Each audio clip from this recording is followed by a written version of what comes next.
Question will come from Nick Wagner. Hey, Cooper, congratulations on the run here. Just in 2017, when you and Robert got there, the Rams had been in a bit of a drought in terms of receiver production. And obviously that's a franchise that has a long history of great receiver production. How much has guys like Isaac Bruce and Torrey Holt helped you or maybe had relationship with you throughout this time? And also, what does it mean to you to kind of get that standard back to where it was? Yeah, those guys have obviously, the Rams' history of wide receivers, it goes back even, back 50, 60, 70 years really, and the guys that have come through this organization. So, having guys like Torrey and Isaac around, both those guys are very involved still at the LA Rams, and being able to, have them come in here and talk to us and be able to pick their brains on certain things, and their willingness to also share about a lot of stuff they've seen, a lot of the experiences they have in this league, being able to then kind of transition over these last 5 years and be able to, do some good things on the football field at the receiver position, and be proud of the product we're putting on the field. It feels good. I think I grew up with, my high school coach talked a lot about having respect for the guys that have come before you, having respect for the position, and the standard that's been set because of the guys that come before you. So have a lot of respect for those guys and what they were able to accomplish, and glad that we're able to put a good product on the field. Respecting those guys. Thanks, Cooper. Yeah. This next question will come from Flo Hauser at DAZN Germany. Hi, Cooper. This is Flo Hauser from DAZN Germany. Congratulations making it to the Super Bowl. Thank you. I actually got two questions. We all know that you were working so hard the last year. Now you got your own football field at home, studying everything. How affected the unfortunate miss at Super Bowl 53, your game this season, the importance of you now playing your first Super Bowl, and how would you describe your personal strength? Because you were pretty versatile this year, catching from all positions a wide receiver can do. Yeah, well, not being able to play in that first Super Bowl back in 2019 offered a pretty cool perspective for me. It's obviously a very difficult situation, but kind of it gave me an opportunity to be offered a perspective of the importance of enjoying the process of what this NFL season is. I've really been able to this year take the approach that every single day I come in here, being able to play along the side of the guys that I get to play alongside, the coaches that come in here, just being able to enjoy every moment with those guys and enjoying the journey every step of the way. I think that's the important thing. Being in this position to be able to play for a world championship is an incredible thing, and don't take that lightly and by any means. But it did offer me that perspective of, all these guys are getting ready to play in this football game, but even when I wasn't playing in that thing, I could look back even on my year and be like, the most important things from that year to me were just the people I got to spend that time around, and, the enjoyment of the process and coming in and, spending 12, 13, 14 hours a day, whatever it is, just preparing alongside these guys to play a football game. That's the stuff that I really enjoyed. And I really got the opportunity, not playing that game, to be offered that perspective. And then, talking about the off season and some of the things we're able to do this off season, being able to, get a little bit of a field put together up at our place, just allowed me to be able to get the work I need to get done, but also prioritizing my time with my family, not having to drive and find fields and go do things like that. I was able to do all my work at home. And I feel, football season is long, but I feel great this year. It's been a lot of fun, and the body's held up well. So very thankful for the guys I work with this off season, and putting me in the position to be able to go and do the things I did this year. Thank you. Good luck on Sunday. Thank you. Introducing this next question is Trent Dilfer with Panini. Cooper, congratulations, man. Thank you. I'm with Panini, and our Panini Super Bowl kid reporter, Gavin asks, Little Tyke is about to ask you the best question you'll get all day. Let's go.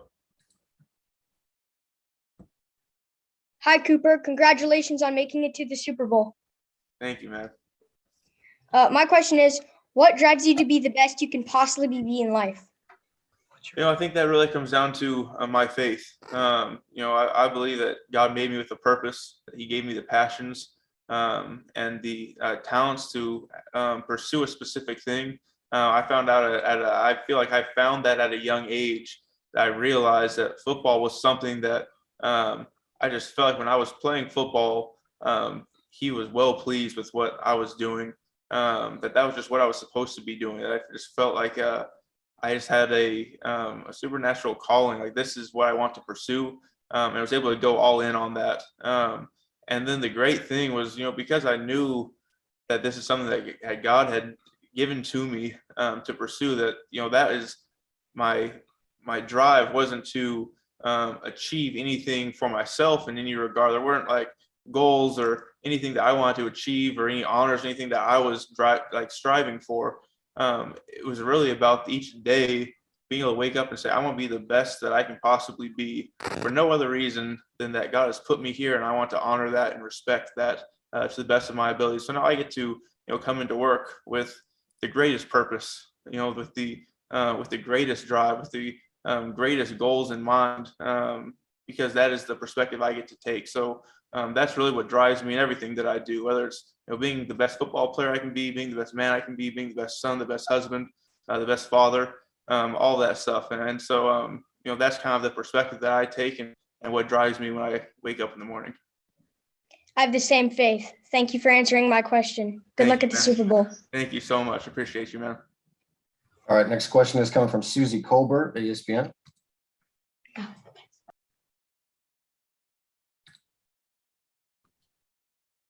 Can you hear me okay? Yeah, you're good. There you go. So regarding the Bengals defense and their ability to mix and match and morph, can you take us inside of just your level of prep for this week and maybe some of the biggest differences or challenges for you, different from maybe what you've faced so far this season? Yeah, we'll try to keep things as normal as you possibly can. There's obviously some things that come along with playing the Super Bowl that you don't have control over, but trying to keep that same rhythm routine, being able to prepare in terms of watching games and watching DBs, the linebackers, the fronts, how everything works together, and kind of what the Bengals have been able to present over the course of the season. Keep all that stuff as normal as possible. And I talk about it all the time. I'm not going to prepare more for any specific game. I don't get more motivated for any other game. I try to bring the same juice every single time, and never leave it to question, why I wouldn't bring more juice for one game than another. So try to keep that stuff all as as consistent as I possibly can. And you talk about the Bengals and just being able to morph and do some different things. It's a very good defense, and they're playing the Super Bowl for a reason. So they present a lot of great challenges for us, and just looking forward to being able to go out there and compete with those guys. Great, thanks. Mm-hmm. Up next is Joe Reedy from Associated Press. Hey, Cooper, you're former running backs coach at Eastern Washington, who's now at USC. Kai McDonald described you even at Eastern Washington as one of the smartest players that he ever met, and the way he could break down a defense even at Eastern Washington was amazing.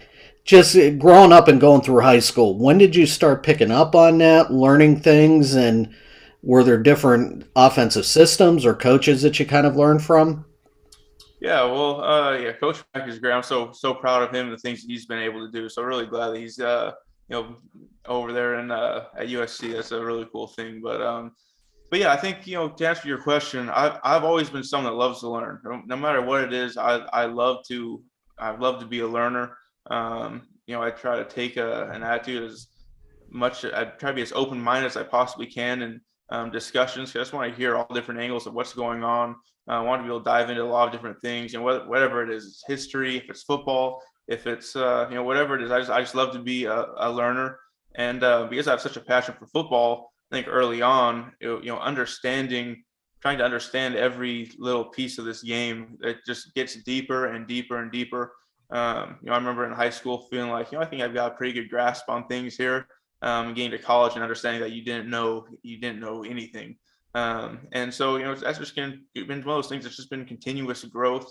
And I've definitely studied offenses, defense, try to get a grasp on all these different things. I feel like as you transition to each of these stages, certain things are presented to you in college that you might not see in the NFL. And once you get to the NFL, there's certain things that you see that you haven't seen your entire life. So, once I got to the NFL, it was going through the draft process, studying all the different offenses that are present. You got the Erhard Perkins, the Eric Coryell, the West Coast, and how all those things have kind of mixed and matched together, and all the different trees of coaches that come together to blend these things together to make the offenses that you're seeing today. And trying to get a feel for a lot of that stuff was a lot of fun. I've enjoyed all of that, being able to study the offensive side of things, and even the defenses, how they've morphed and changed, and learning about the the Tampa 2.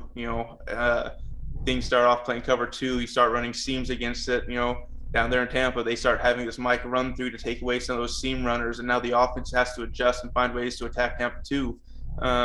And just like a give and take. It's a beautiful thing, this game, that just continuing to evolve and grow, and you see old stuff come up and be good, and then offenses find ways to attack it. So it's just been it's just a great game that I have so much respect for, so much love for, and it lends itself to learners. If you can be a learner in this league, I think you can it helps you stay ahead of the curve a little bit. So that's kind of just what's allowed me to pursue the game the way that I have.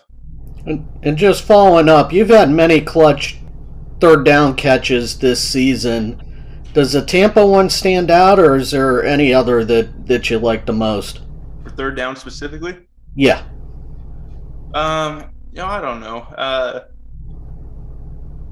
I guess that one, that one's a big one. Obviously, you be able to go down there and give your team an opportunity to win the game. That's a pretty sweet thing. So take a lot of pride in being able to convert on third down, being able to get in positions where we can be third and manageable, and get some plays up that we like. So I don't really have one. I guess just because you brought that one up, I'll say that one. Okay, thanks a lot. Yeah. All right, next question is from Zach Cox with Nesson. Hey, Cooper. Thanks for doing this. I'm curious about your memories of your time playing with Kendrick Bourne back in college. Just wondering what you remember about your time together at Eastern Washington, and what it was like playing in an offense that had that much talent at the FCS level. Yeah, well, I remember watching Kendrick's film after my first year, and watching, our receiver coach said, we got this guy coming in. We think we really like him. Check his film out. So I watched him, and I was blown away at just how great of a route runner he was, how strong he was after the catch. Had the twitch. He has so many things about his game that I think are very impressive. He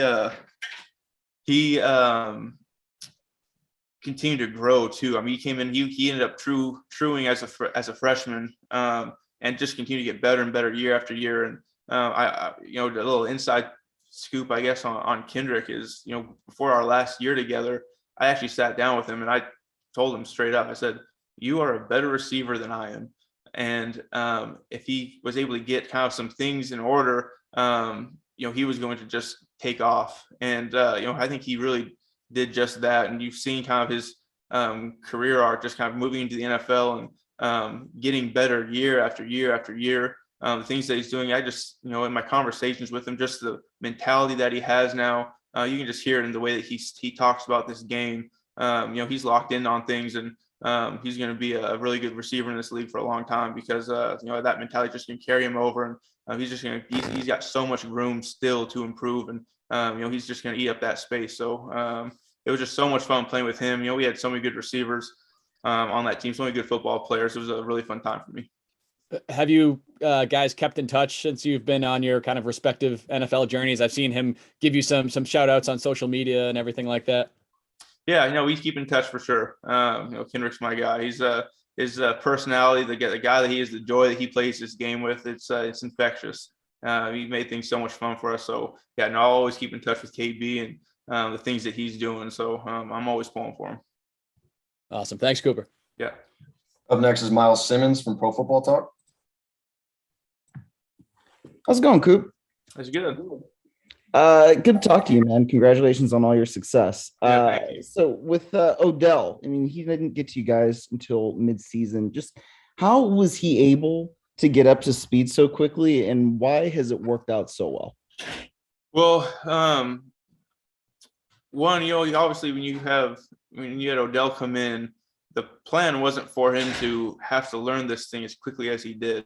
You have an awful situation where Robert Woods goes down, and you're really in a spot where Odell's now in a very expedited process of trying to get him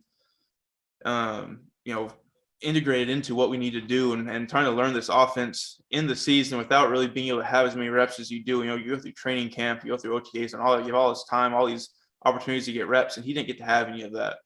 So he had to do a lot of this stuff mentally just on his own, learning, our play calls, our formations, all this different stuff, all the nuance and detail that it takes to be good in this offense. And he's just done an unbelievable job of that. For him to do what he's doing, for him to be producing the way he has been, speaks volumes to the player that he is, the teammate that he is, the football intelligence that he has to be able to learn this stuff and be able to go out and execute it. So it's just been so impressive watching him work. And I think he's just gotten better and better each week, kind of getting more and more into the groove of things and understanding this offense. So I've just got a lot of respect for him and the football player he is. And that's not just what he does on the football field, but also how he handles himself off of it. To quickly follow up, I mean, you mentioned Robert and the awful injury that happens there. I think we all saw that clip of you guys embracing after the NFC Championship game. Just what has he kind of meant to this room, even through the injury, throughout the rest of the season? Yeah, well, the kind of player that he is, the intensity, the mindset that he brings, and that he sets the standard for. I mean, he calls everyone up to such a high standard of football play, and the selflessness that he embodies, and then for him to just continue. I mean, as he's gone through this rehab, being up and just being able to share kind of the things that he's seeing from his perspective on when he's watching the game, and what he's seeing from guys, as he's watching practice or whatever it is. That it just speaks volumes about the kind of person that he is and how much he cares about the guys in this room. He continues to just set that standard for us. And, obviously it was a huge loss not being able to have him out there. I miss him. I text him all the time, wish I had you out there in the huddle with us still. But, it's one of those things. He's taken that great mentality now going through this rehab, working hard, doing everything he can to get back. So, he's just been he's been incredible through this thing. Appreciate it, Coop. Good luck on Sunday. Thank you. This next question comes from Jim Allen, the spokesman. Hello, Cooper. How are you? Hey, Jim. I'm good. Been a while. It has. Well, I had the privilege last week of going to Yakima, visiting with your grandparents and Jay Dumas, and they all say hi. And they all say that they don't think Los Angeles could possibly change you, and I'm pretty sure that's right. But can you talk a little bit about what life has been like for you in Los Angeles in a general sense, and also talk about maybe some of the charitable work that you've done and just what family life is like? Kind of a broad question, I guess. Yeah, well, we've loved it here. It's been great. Obviously, it was quite a bit of a transition from Cheney coming down here to LA, but we've absolutely loved it being down here. The people down here that we've met, the friendships that we have, and that's really what it is in my opinion. I mean, no matter where you are, it's the people, it's the relationships, and the people that you surround yourself with that make it great. So that's just been an incredible blessing to us, and for me and my family, for my boys. Not to say we've had so many relationships still, and people we keep in contact with up in Cheney and Yakima, the Tri-States, all these different places.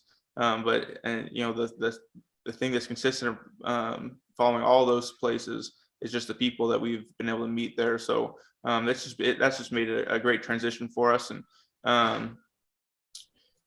what was the last part of that question? Oh, I wanted to ask about some of the charitable the charitable stuff. Yeah, work that you've been doing, you and Anna.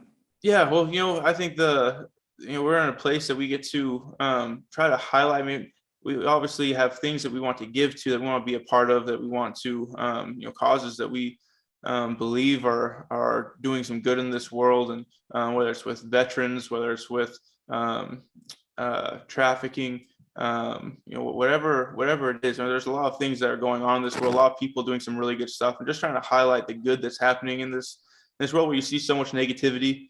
so many things that I just think just aren't right. Trying to do the best we can to bring attention to the people that are doing good, and even if it isn't,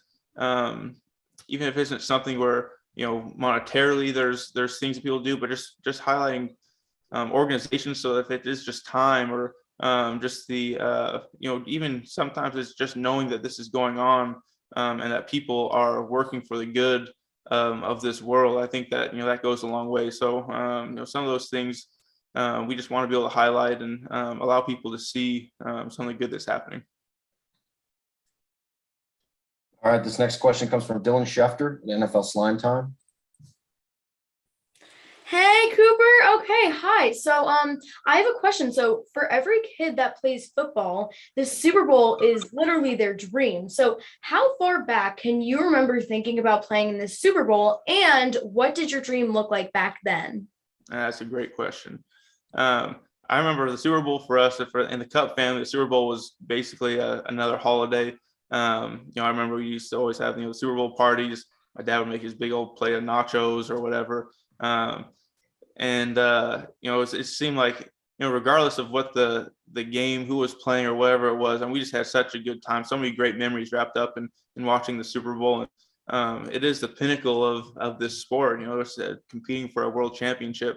I guess as a kid, just being able to enjoy that moment, I think that's the biggest thing for me. Is I wasn't dreaming about anything specifically about competing in a Super Bowl. It's just being able to be in this place and enjoying it, and every memory I have of thinking forward to this opportunity, none of those were filled with any kind of anxiety or anything like that. Those dreams are always filled with the joy of the moment, I think I'm in a place now where I'm going to enjoy this thing. I'm going to enjoy every second of playing this game, and I think that's kind of something that I've taken from looking back at kind of the dreams and the moments that I've had, thinking about these moments that we get to now kind of step into.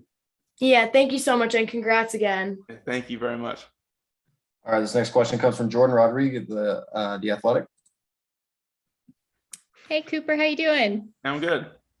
Hey, wondering, as you've gotten to know Sean over the last several years and worked with him particularly closely, I think this year, and sort of onboarding Matthew and getting this offense maybe evolving a little bit, what have you learned about him specifically as a problem solver, and how he talks through or I guess absorbs things when people are in disagreement? Mm-hmm. Yeah, well, Sean, he's one of the smartest people I've ever met when it comes to football schematics and, being able to attack defenses and all these different things that, we try to do as an offense. He also surrounds himself with people that are similar-minded, but not so much in that they're the same as him, but that they want to find solutions. They're solution-oriented people, and his willingness, I think, when there are problems, there are issues, and there's things coming up when you're game planning, and you're trying to figure out how to attack certain things, the collaboration is so important. And we talk about here in this building all the time, the importance of being able to collaborate together and come to a place where you feel good moving forward as a team on whatever it is that you decide is best. And I think the greatest thing that we do here is it's not about being individually right or wrong. It's about finding what's right for the team. And regardless of whether it's your idea or not, whoever's idea it was, we're all going to buy into that idea and make it happen to the best of our ability. We're going to be bought into this thing and make that, whatever that solution was, we're going to make that come to life. And he just does an incredible job, I think, of bringing people along, stepping into that and allowing that collaboration to happen. And I talked earlier about being a learner. He's a learner. He wants to continue to learn. He says all the time, he doesn't have all the answers. He's not going to stand up in front of us and pretend that he has all the answers. Allowing us to be able to have that communication, having those conversations. I think that's a huge thing for us. Thanks, Cooper. All right, this next one's from Frank Schwab at Yahoo Sports. Hey, Cooper, just wanted to go back to when you tore your ACL. And first of all, how grateful are you to be back in a Super Bowl after missing it the first time? Two, did you worry that you wouldn't be the same? Did you worry that you'd be able to bounce back to this level, especially? And the third thing I wanted to ask, I know Miles asked about Robert Woods before, but how much closer has it made you? Because I'm sure you've shared with him some experiences. He's going through the same thing now with his ACL in the Super Bowl. Yeah. So, missing that Super Bowl, I mean, that's one of the hardest things I've been through. The conflict it creates in you when you are both cheering and pulling for your guys, the guys that you come in here that I've touched on. I mean, I just have so much respect and love for the guys that I get to play this game with, and you want them to succeed. And, being in the space where you're pulling for them, but you know that every step of the way, every time they do succeed, it just hurts you that much more because you want to be a part of it as well. And so there's just that conflict within you that's both equally wanting them to succeed and do it, but also wanting to be there and knowing that you can't be a part of it like you want to, at least. That's a very difficult thing to go through. And but like I said, I love that. I'm very thankful for the opportunity to get this perspective, that perspective of the importance of, grasping onto your guys, grasping onto the people that have made it so important, and enjoying every moment with those guys. So now being in this place, I think I carry that perspective with me of enjoying this process, enjoying the moments, enjoying each day I get to come in here and prepare for this game. And then, talking about the recovery from the ACL, I guess, I don't think you can go into it with I didn't go into that, looking too far ahead. I think it's a difficult thing looking too far ahead when you're going through really like the first steps are just getting your knee to bend again. You're just like, okay, can we walk? Can we jog? Can we run? And then you're not even to the football stuff yet. So it's really taking those small incremental steps. And but at no point was there any doubt in my mind that I was going to come back and be better than I was before, because I felt like I had been given an opportunity now to rebuild myself exactly how I wanted to. I could teach myself to run the way that I wanted to run. I could run routes the way I wanted to run routes. I could cut the way that I wanted to cut, eliminate any bad habits and be able to move into a place where, all that stuff is as efficient and dialed in as I can possibly make it, filming every opportunity I can to kind of see that I'm grooving these good habits, from the ground up. So, I took that as an opportunity to kind of make myself better and feel good coming back from that. And, I know transitioning to Robert, I know he's going to take that same mentality. He has a great team around him. The guys that we have here in the training staff are world-class and are going to do a great job. And the mentality he's bringing in every single day, the work that he's putting in, is just going to allow him to get better and better and better. And, it's obviously a terrible thing that has happened, but this will be turned around for good. So, we've been able to talk a little bit kind of about the difficulties that you have to go through, just the mental, I guess, gymnastics of dealing with an injury like this during the season. So I'm also glad that I was able to go through this and can kind of share in that with Rob. Thanks very much. All right, up next is Ben Spiegel from the New York Times. Hi, Cooper. I was wondering how, as someone who disguises his routes so well, how you do that and how you approach doing that. Yeah, well, I can't tell you all my secrets. It would be untimely of me to kind of say too much about that. But, I think there's something about, trying to make everything look like one thing. You're taught from the very first time you learn to run routes, everything's supposed to look like a go ball, and then everything comes off of that. So I think that's kind of where the root of where this whole thing comes from, trying to make everything look like the same thing and then be able to build off of that. And there's obviously nuance to, leverages to, understanding where guys' help is. There's times you might want to move a guy's hips opposite. There's other times you might, want him to kind of, early on think that he's got you covered on things. So, all of that stuff is just, there's a lot of different, nuance that goes into that. But I think it really comes back to that, learning is, being a learner and learning about this game. Part of it is also learning when the timing is right for a lot of the stuff that you want to do. But it just come back to the fundamental, the basics. The first time running routes when you're out there on the Pop Warner fields is everything's going to look like a go, and then all your routes come off of that. Thank you. Yeah. Up next is Patrick Crowley from Sky Sports. Hi, Cooper. I was wondering if I could get your thoughts on what it's like playing on such a superstar-heavy team, and then specifically your relationship with Stafford and OBJ. Yeah, well, I think it makes it a lot of fun when you've got guys that have come in here that have a lot of experience and success at other places, and what they bring in terms of that knowledge and what they've learned from all those different things that they've been through. So trying to take a stance of learning, a stance that we have an opportunity in practice when we're competing against each other to have those conversations and challenge each other. We have a Mamba period every Thursday where it's first defense against first offense and being able to compete against those guys. So that's just such an incredible opportunity for us, and it's such a great advantage for us to be able to go against. For a receiver, I get to line up against Jalen Ramsey and compete against Jalen Ramsey every single week. That is a huge advantage for me. And so thankful that the coach allows us to be in those positions to compete against each other, sharpen each other, and then be able to have the conversations after the fact on what they might have thought about some of the things that we saw when we were out there competing. And all the stuff that that a lot of things outside of this building, a lot of people outside of this building talk about not being able to have guys that have had success elsewhere come in and integrate into whatever culture it is that we're building here. But because of what we've done here and what Sean has done and what the coaches have allowed us to step into, what they've encouraged, what they've I think grown in each of the guys that have played here for a few years. The standard that's been set for how we handle our business. You come in, you're going to be yourself. We don't ask anyone to be anyone other than themselves, but you're going to do your job. You're going to do your job to the best of your ability, and you're going to prepare to do your job to the best of your ability and respect the guys that are coming on that field and playing alongside of you. Having respect for them and making sure you're carrying your share of the weight to be able to execute so that your defense, your offense, your special teams, whatever it is, can be successful. All right, up next is Steve Serby.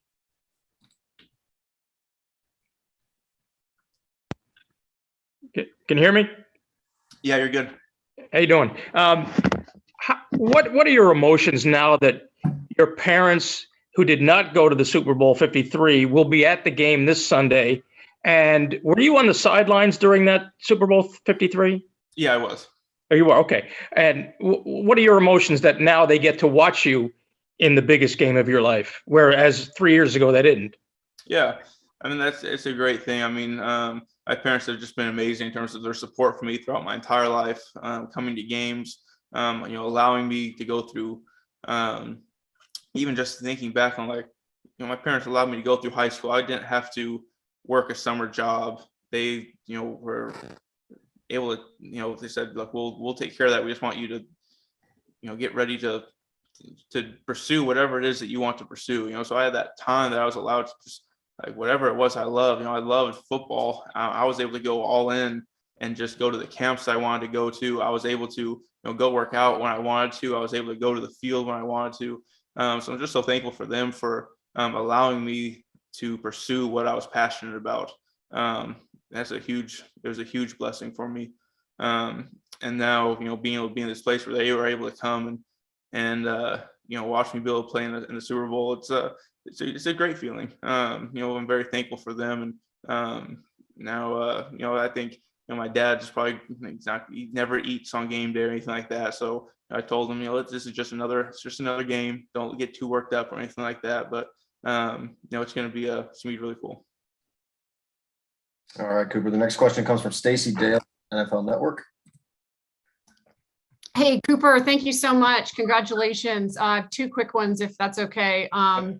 A lot of the receivers I talk to that are elite in the NFL speak on visualization. How does the art or practice of visualization work into your expertise at the position?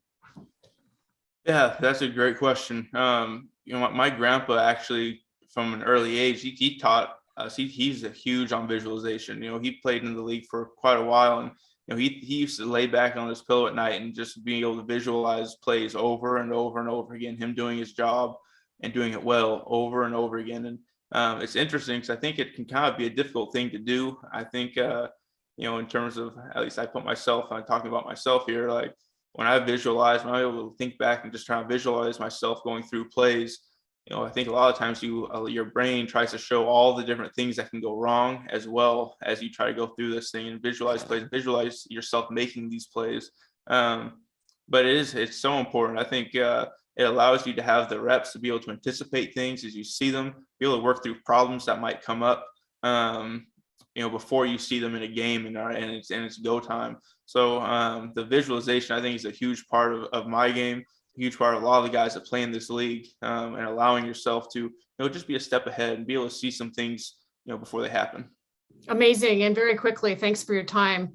Kevin O'Connell said a couple days ago that we would be shocked to know the amount of time you've literally spent with your quarterback. Can you think of an example or a situation where you had an eye-opening moment with Matthew as you've developed this and evolved this relationship?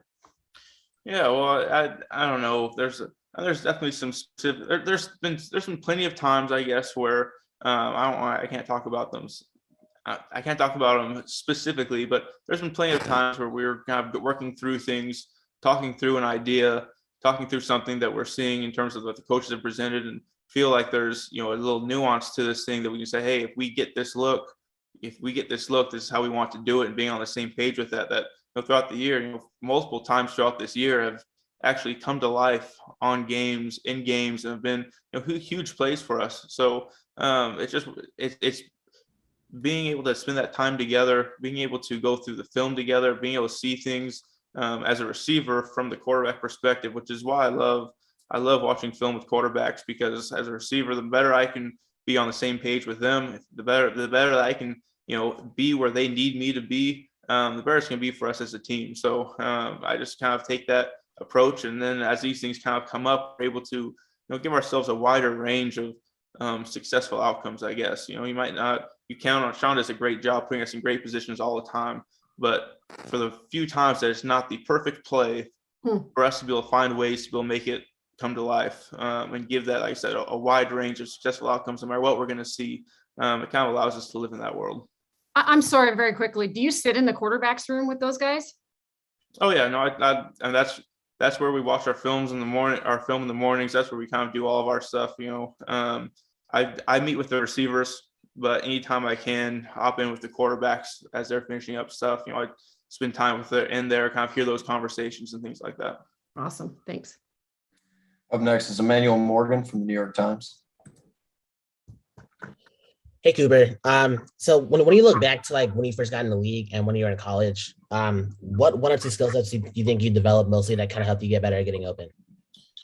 Yeah, well, I think quickness is kind of a piece of football that isn't talked about enough. Speed is a luxury in my mind. Speed is a luxury.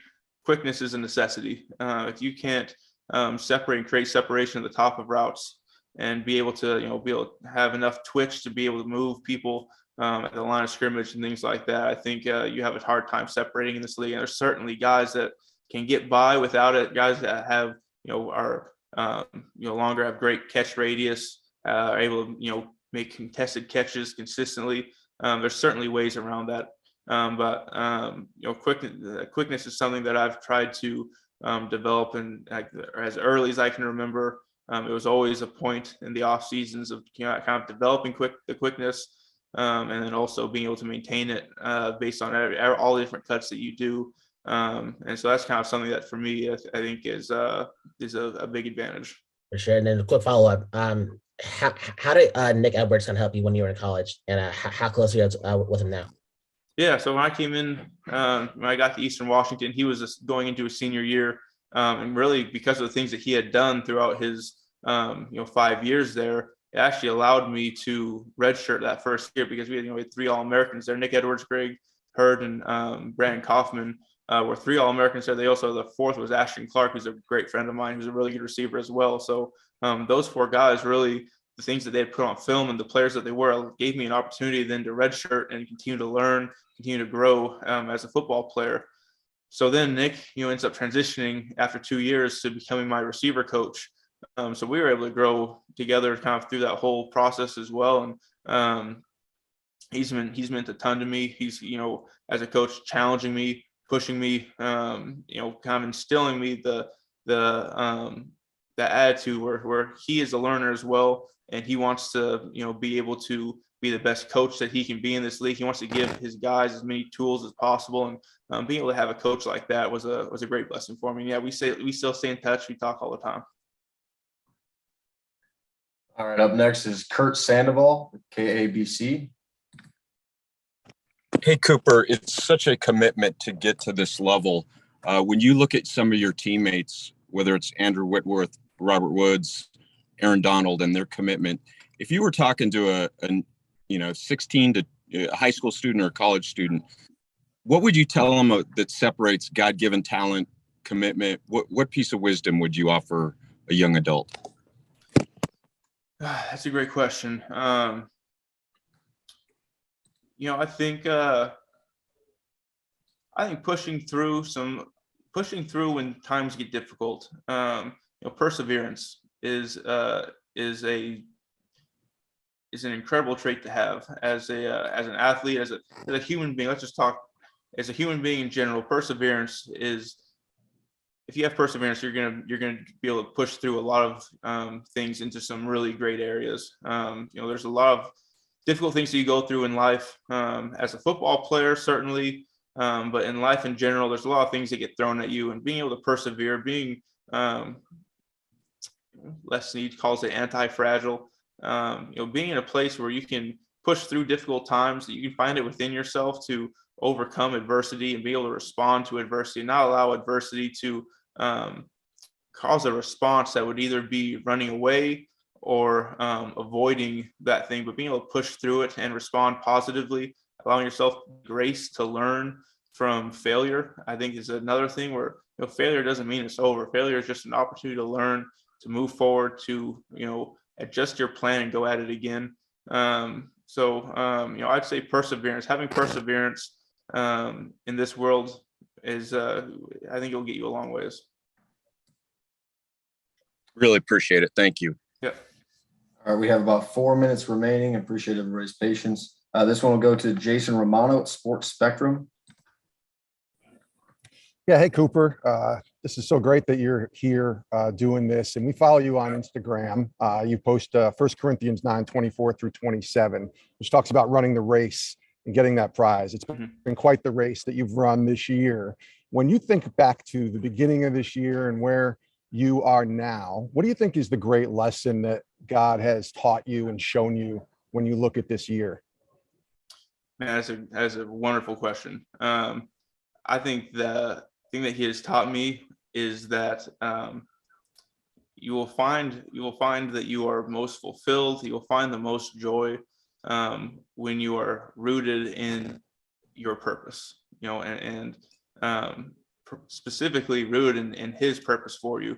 And that to me has been one of the best things about this year, beyond all the games that we won, beyond all the honors, accolades, whatever it is. I've had so much fun being able to play this game, and my motivation, like I touched on earlier, my motivation coming in to every single day is to run the race in such a way as to honor God and the passions and the talents that he has given me. And when I'm rooted in that, I am in a great place. I am able to play freely.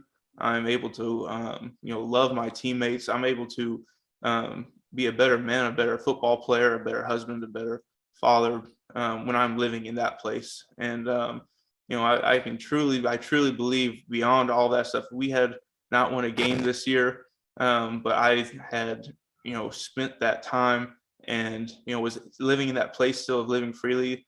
I believe this would still be my favorite year I've ever been a part of playing this game of football, because I've been living in that place. I've been enjoying every second of being a teammate to the guys that are here, and just being able to honor God every time I step in this facility. So I think that's the big lesson for me. All right, up next is Brenna Green from KREM. Hi, Cooper. Probably, I think at this point, I think it's safe to say that you're the most well-known person to come out of Eastern Washington University, maybe ever. how does this just feel to, kind of help put that football program on the map, especially since there was a lot of talk last year of it potentially, going away. So I guess how much pride do you feel in being able to do that? Yeah, well, I just thought, there's been so many guys that have come through Eastern Washington that I've got so much respect for. So many guys that have done things the right way. They might not have been talked about. It might not be super well known across the country, maybe not across the state. But the legacies that a lot of guys have left in that program that have trickled down through that locker room, through that university, and the people that are remembered on that campus. That goes a long ways. You can see, in my opinion, the identity of that university, of Eastern Washington University, was developed and grown from the football program, the people that have come through that program. So, having to have gone through what they went through, where you are being attacked and, you have a group of people trying to pull your program from you. I just thought was so disrespectful to the guys that have come through the league, that have invested so much into invested time and invested time in the people of that community and that university.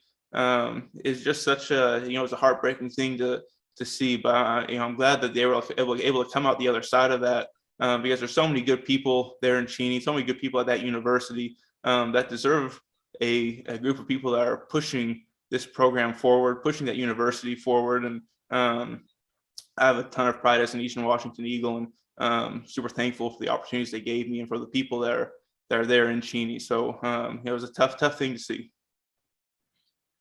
All right. Unfortunately, we are out of time, but Cooper, thank you very much for the time today. And thanks everybody for joining. Yeah, of course. Thank you, guys.